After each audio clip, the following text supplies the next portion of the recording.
श्री गणेशाय नमः। ओम श्री सरस्वत्यै नमः। श्री सद्गुरुदेवाय नमः। आदरणीय भक्तजनों, सादर नमस्कार। आप लोग देख रहे हैं मोक्ष चैनल। इसमें आपको गरुड़ महापुराण के आचार कांड में 105वें अध्याय में, इससे पहले आपको हमने प्रायश्चित्त विधान एवं शांतपन, कृच्छ, पराग तथा चंद्रायण आदि व्रतों के विविध स्वरूप का वर्णन आपको श्रवण करवाया था। आज हम आप लोगों को 106 अध्याय में, गरुड़ महापुराण के आचार कांड के 106 अध्याय में अशौच तथा आपद वृत्ति निरूपण, किसी के मृतछूत और आपद वृत्ति, आपत्ति के समय कौन से किस प्रकार से क्या क्या नियम है, क्या क्या छूत, उस दिन कितने दिन का छूत किसको लगता है, कितने दिन का अशौच रहता है, उसके बारे में आपको श्रवण करवाएंगे। बोलिए आनंद कंद भगवान की जय। नारायणं नमस्कृत्य नरं चैव नरोत्तमं देवीं सरस्वतीं व्यासं ततो जयमुदीरयेत्। याज्ञवल्क्य जी कहते हैं, हे यतियों, याज्ञवल्क्य जी ऋषियों को श्रवण करवा रहे हैं और भगवान विष्णु जो है भगवान शंकर को श्रवण करवा रहे हैं। और इस प्रकार से यहाँ पर याज्ञवल्क्य जी यतियों से कह रहे हैं, ऋषि मुनियों से कह रहे हैं, हे यतियों, अब मैं मृत्यु के पश्चात होने वाले मरण शौच का वर्णन करता हूँ, उसका श्रवण करें। इस प्रकार से याज्ञवल्क्य जी ऋषियों को बता रहे हैं, कह रहे हैं, 2 वर्ष से कम आयु वाले बालक की मृत्यु होने पर उसको मिट्टी में गाड़ देना चाहिए।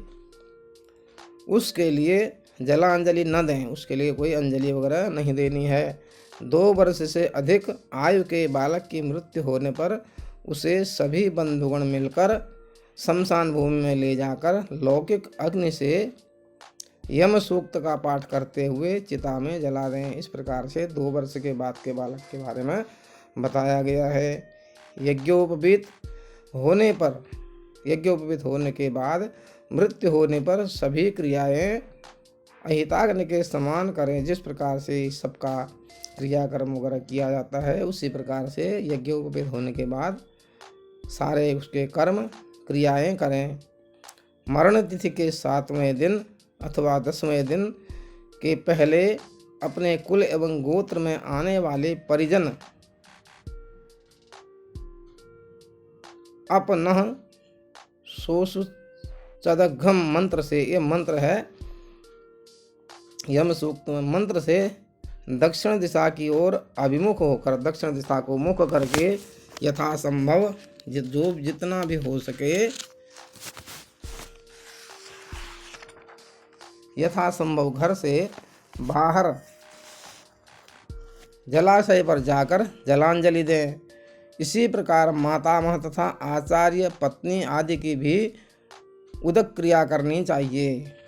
मित्र, विवाहित स्त्री, लड़की, बहन आदि जो भी हों, भगिने, ससुर और ऋत्विक का यदि मरण हुआ हो तो उसके अभ्युदय के लिए इन्हें सविधि जलांजलि, विधि पूर्वक इनको जलांजलि देनी चाहिए। वह जलांजलि इनके नाम गोत्र का उल्लेख करते हुए एक ही बार देनी चाहिए। पाखंडी एवं पतित जनों की मृत्यु होने पर उनकी उदक क्रिया नहीं होती है। ब्रह्मचारी, भ्रात्य तथा स्वेच्छाचारिणी स्त्री के लिए भी उदक क्रिया का निषेध है। मद्यपी तथा आत्महत्या करने वाले, मदिरापान करने वाले, आत्महत्या करने वाले अशौच और उदक क्रिया के पात्र नहीं होते हैं, उनकी कोई उदक क्रिया नहीं होती है। व्यक्ति के निधन पर रोना निषिद्ध है, क्योंकि जीवों की स्थिति अनित्य होती है। यथाशक्ति शमशान भूमि में दाहादिक क्रिया करके स्वजनों को घर आना चाहिए। द्वार पर पहुंचकर वे सबसे पहले नीम की पत्ती चबाकर, उसके बाद में आचमन करके अग्नि, जल, गोबर और श्वेत सरसों का स्पर्श कर पत्थर पर पैर रखकर धीरे से घर में प्रवेश करें। प्रेत का संस्पर्श करने पर भी मनुष्य को घर में प्रविष्ट होने के पूर्व उक्त विहित कर्म कर लेना चाहिए। सपिंडी में आने वाले जो लोग पुण्य प्राप्त करने मात्र की दृष्टि से प्रेत का अनुगमन अर्थात उसकी दाह क्रिया आदि में सम्मिलित होते हैं और वे यदि तत्काल अपनी शुद्धि चाहते हों तो दाह क्रिया संपन्न कराने के अंतर उन्हें स्नान एवं प्राणायाम कर लेना चाहिए। उस दिन खरीदे हुए पदार्थ का भोजन करके सभी परिजनों को अलग अलग भूमि पर सोना चाहिए। पिंडज्ञ के पश्चात मृत व्यक्ति के उद्देश्य से विहित पिंडदान की प्रतिक्रिया के अनुसार अपसभ्य आदि के रूप में 3 दिन तक पिंड स्वरूप अन्न पृथ्वी पर मौन धारण करते हुए दें। श्राद्ध के लिए अधिकृत व्यक्ति खुले हुए आकाश के नीचे एक सिक्के आदि के मिट्टी के पात्र में जल और दूसरे मिट्टी के पात्र में दूध उस प्रेतात्मा को समर्पित करें। श्राद्धकर्ता को अशुचि होने पर भी श्रोत्र अग्नि एवं स्मार्त अग्नि में किए जाने वाले नित्य कर्म अग्निहोत्र, दर्श, पूर्णमास, स्मार्त अग्नि में विहित सायं प्रातः होम का अनुष्ठान श्रुति की आज्ञा के अनुसार करना ही चाहिए। यदि जन्म के पश्चात और दांत निकलने के पूर्व बालक की मृत्यु हो जाती है तो उसके संबंधियों की सद्यः शुद्धि हो जाती है। दांत निकलने के पश्चात चूड़ाकरण तक 1 अहोरात्र का अशौच रहता है। और उपनयन संस्कार के पहले और चूड़ाकरण के बाद बालक की मृत्यु होने पर 3 रात्रि के बाद अशौच समाप्त होता है। चूड़ाकरण है बाल उतारना, उपनयन है यज्ञोपवीत संस्कार। उपनयन संस्कार के पश्चात मृत्यु होने पर 10 रात्रियों का अशौच होता है। जब उपनयन संस्कार हो जाता है तो उसके पूरे 10 दिन का शौच, 10 रात्रियों का शौच उसको रहता है। उसका सपिंडियों के लिए 10 रात्रि एवं समानोदक लोगों के लिए 3 रात्रि का अशौच होता है। जो 3 दिन के मानने वाले हैं उनको 3 दिन का, और नहीं तो जो सपिंडी वाले हैं उनके पिंड के भीतर जो आते हैं उनको 10 दिन का शौच होता है। 2 वर्ष से कम आयु वाले पुत्र एवं पुत्री की मृत्यु पर माता पिता दोनों को 10 रात्रि का अशौच होता है। यदि इस मरण शौच के मध्य परिवार में किसी बालक का जन्म या किसी की मृत्यु होती है तो प्रथम अशौच के शेष दिनों के पश्चात ही शुद्धि हो जाती है। सपिंड की मृत्यु होने पर ब्राह्मण, क्षत्रिय, वैश्य और शूद्र के लिए क्रमशः 10, 12, 15 तथा 30 दिनों का अशौच माना गया है। ब्राह्मण के लिए 10 दिन, क्षत्रिय के लिए 12 दिन, वैश्य के लिए 15 दिन और शूद्र के लिए 30 दिनों का अशौच माना गया है। पाणी ग्रहण संस्कार के पूर्व और वागदान के पूर्व तथा चूड़ाकरण के बाद कन्या की मृत्यु होने पर 1 अहोरात्र में ही शुद्धि हो जाती है। यह स्मृति ही 24वें श्लोक की मित्राक्षरा के अनुसार दांत निकलने के पूर्व यदि बालक का मरण हुआ और उसका अग्नि संस्कार किया गया तो 1 दिन में शुद्धि हो जाती है। गुरु और अंतेवासी, गुरु और शिष्य, वेदांगों का प्रवक्ता, मामा, श्रोत्रिय एवं अनोरस पुत्र, औरस पुत्र न अनोरस पुत्र, अपनी वह भार्या जो प्रतिलोम शंकर के अतिरिक्त किसी अन्य के आश्रय में रह रही है, उसके तथा उसके देश के राजा की मृत्यु पर 1 दिन का अशौच होता है। राजा, अभिषिक्त क्षत्रिय आदि राजा, गो, पशु मात्र, ब्राह्मण, मनुष्य मात्र जो भी है, इनके द्वारा जो आहत होता है, पशु के द्वारा, गौ के द्वारा, ब्राह्मण के द्वारा जो भी आहत होता है, उसके संबंधियों की स्नान मात्र से तत्काल शुद्धि हो जाती है। ऐसे ही जिसने विष या बंधन आदि के द्वारा बुद्धिपूर्वक आत्मघात कर लिया है, अपनी इच्छा से जो मृत्यु कर लेता है, बंधन गला बांध के, फांसी लगा करके या विष पान करके जिसकी मृत्यु हो जाती है, उसके संबंधियों की भी तत्काल स्नान मात्र से शुद्धि हो जाती है और समस्त पृथ्वी या पृथ्वी के एक देश के अभिषिक्त अधिपति क्षत्रिय आदि को मरण या उत्पत्ति निमित्त अशौच नहीं होता है। उत्पत्ति निमित्तक शौच नहीं होता है। क्षत्रिय लगातार अन्न सत्र चलाने वाले व्रती, कृच्छ, चंद्रायण आदि व्रत में प्रवृत्त,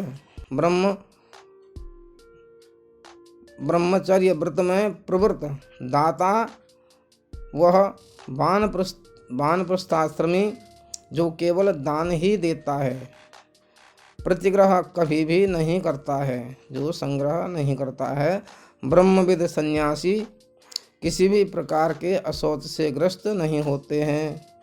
दान किसी को देने के लिए पूर्व में संकल्पित द्रव्य, विवाह के निमित्त एकत्रित सामग्री, यज्ञ आदि विशेष कृत्यों के लिए एकत्रित सामग्री, संग्राम युद्ध काल में जो है देश में अति भयंकर या राजभय से उत्पन्न विप्लव की दशा में अकाल वगैरह जो हो जाते हैं, अति कष्टकर आपत्ति में जो बहुत कष्टदायक आपत्ति काल है, किसी भी प्रकार के अशौच की निवृत्ति तत्काल हो जाती है। ऐसे समय में किसी भी प्रकार के अशौच की निवृत्ति तुरंत हो जाती है, अर्थात अशौच नहीं होता है। जो अकार्यकारी अर्थात निषिद्ध कार्य करने वाले, जो कार्य नहीं करने चाहिए उनको करने वाले हैं, उनकी शुद्धि दान देने से होती है। ग्रीष्म ऋतु आदि के प्रभाव से जो नदी अत्यल्प जल वाली हो, जो थोड़ी दिन के लिए जल वाली होती है, हो जाती है, और उसके किनारे यदि अपवित्र वस्तुओं से उपहृत हो जाते हैं, जिस प्रकार से नदियों के किनारे, सूखी नदियों के किनारे मल वगैरह विसर्जन करते हैं लोग बाग, वह नदी जल के वेगपूर्ण उस प्रभाव से शुद्ध हो जाती है। जब उसमें एक बार जल भर जाता है और उसमें जल प्रवाह होता है वेग से, तो वह शुद्ध हो जाती है। जो प्रवाह नदी को जलमय बना दे और उसके किनारों को काट देने में समर्थ हो, ऐसा हो, जो खूब फोर्स से जिसमें जल आ जाए, वह जल, उस जल के आने के बाद में वह नदी शुद्ध हो जाती है। आपातकाल में ब्राह्मण को क्षत्रिय एवं वैश्य वर्ण की वृत्ति से जीविका का निर्वाह करना चाहिए।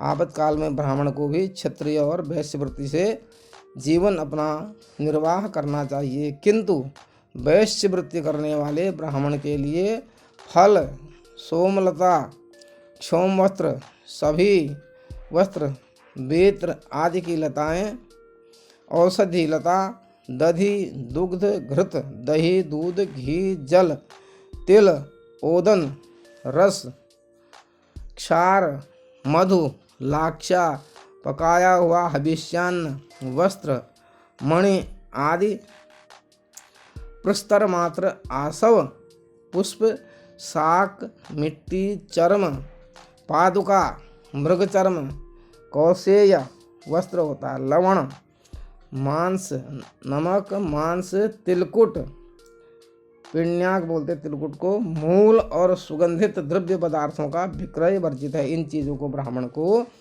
इनका विक्रय, इनको बेचना नहीं चाहिए। क्या क्या नहीं बेचना है?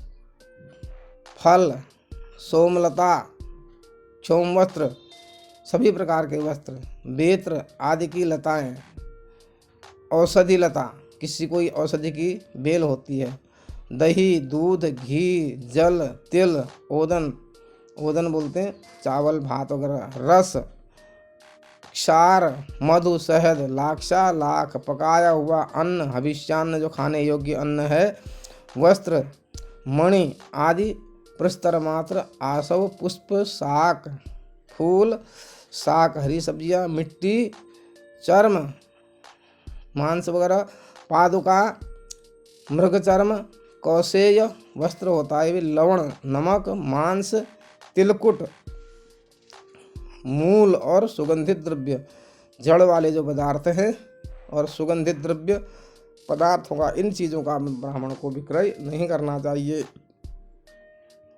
यह ब्राह्मण के लिए बेचने के लिए वर्जित है।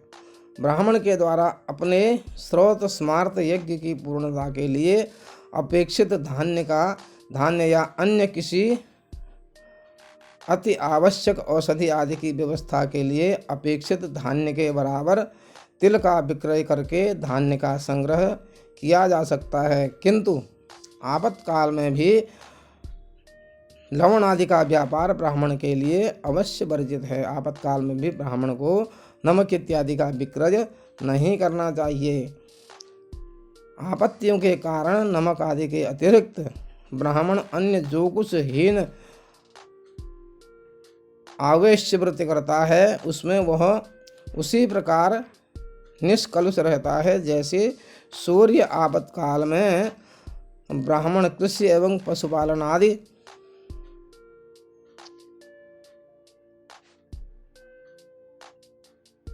जैसे सूर्य है वो हमेशा निष्कलुष रहता है, कोई पाप नहीं लगता, उसी प्रकार से ब्राह्मण को भी इन चीज़ों का विक्रय न करते हुए इस सूर्य के समान बिल्कुल निष्कलुष रहना चाहिए।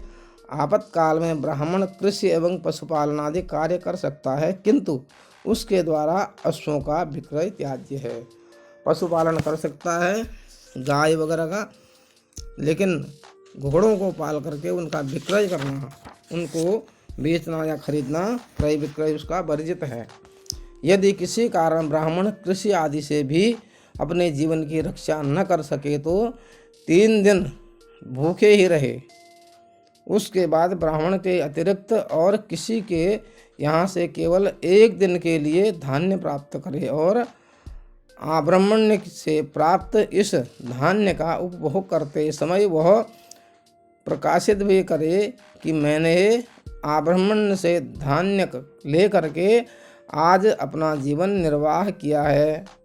ऐसे वृत्ति संकर से ग्रस्त ब्राह्मण के वृत्त,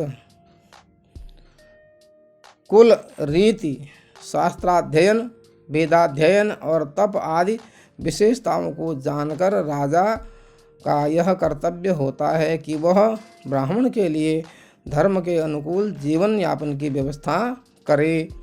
बोले आनंद कंद भगवान की जय। इस प्रकार से हम यहाँ पर इस 106 अध्याय को विश्राम करते हैं, जिसमें अशोच और आपद वृत्ति का निरूपण किया गया है। बोले आनंद कंद भगवान की जय। कल हम आप लोगों को महर्षि पराशर जी के द्वारा कहा गया वर्ण तथा आश्रम धर्म के प्रायश्चित धर्म का निरूपण आपको श्रवण करवाएंगे। तब तक के लिए हरि नाम कीर्तन करेंगे। हरि शरणम हरि शरणम हरि शरणम हरि शरणम हरि शरणम हरि शरणम हरि शरणम हरि शरणम। बोले आनंद कंद भगवान की जय।